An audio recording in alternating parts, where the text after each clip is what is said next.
This is for the hood babies. This is for the people who are poor that come from nothing. This is for everybody that looks like me, that was ever doubted, and I did it with a black designer on my chest. She definitely sounds like she's the only black person that ever won something. So this woman representing the United States of America qualified for women's 100 meters hurdle 2024 Olympics, and she was given the opportunity to say something about it. So instead of saying something patriotic and very unifying, she decided to make it all about division and racism. Wow. It was, oh God, I already knew before the season started what was coming for me. I knew it was the easiest thing to do, because everybody all the time said that I wasn't good enough, said that I didn't deserve, and so I did this my way, my team's way, and just the way that it was meant to be. This is for the hood babies. This is for the people who are poor that come from nothing.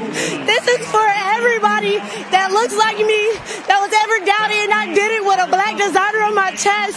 This is what I stand for, and I'm making a way for everybody in my position. Now this woman was qualified for the Olympics. That means she's on top of the world now. She's now in a position where a greater percentage of Americans, both white and non-white, can only dream of. Yet, she still cannot let go of the victim mentality. This woman just made this whole speech all about herself and her so-called struggles as a black athlete in America, trying to portray the image that America is the worst environment for a black athlete. They told me I wasn't good enough.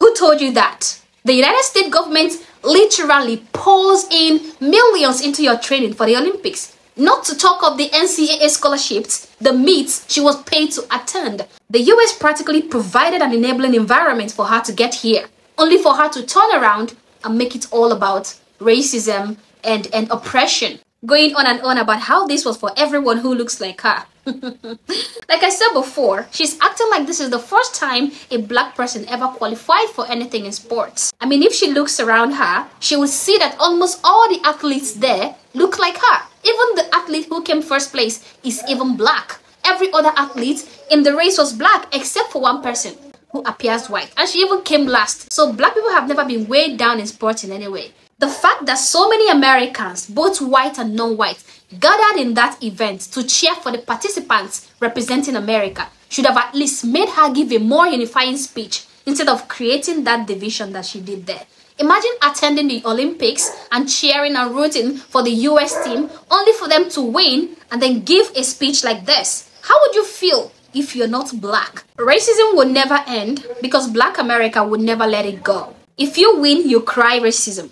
And if you still lose, you cry racism. Always looking for ways to cry the victim. I find this very disrespectful to the black people who came before us. Those who actually dealt with actual hardship and yet they persevered. Our people today know nothing about racism. Those of our people who dealt with real racism, who were segregated in the South in the 40s and 50s, yet they still carved out a beautiful life for themselves without the help of anyone, and still they never taught any of their descendants to hold grudges or hate for other people. We should learn from our predecessors. They were victors, not victims. Now, if the roles were reversed and a white athlete gave the same speech at the end of a tournament, the internet would be on fire. She would be removed from the team. Her career will be destroyed. But since it's a black person, since it's coming from a black athlete, we all have to swallow it down and move on. Truly, I understand that she's trying to show everyone that someone who grew up in the neighborhood that she came from can make it in America. But then,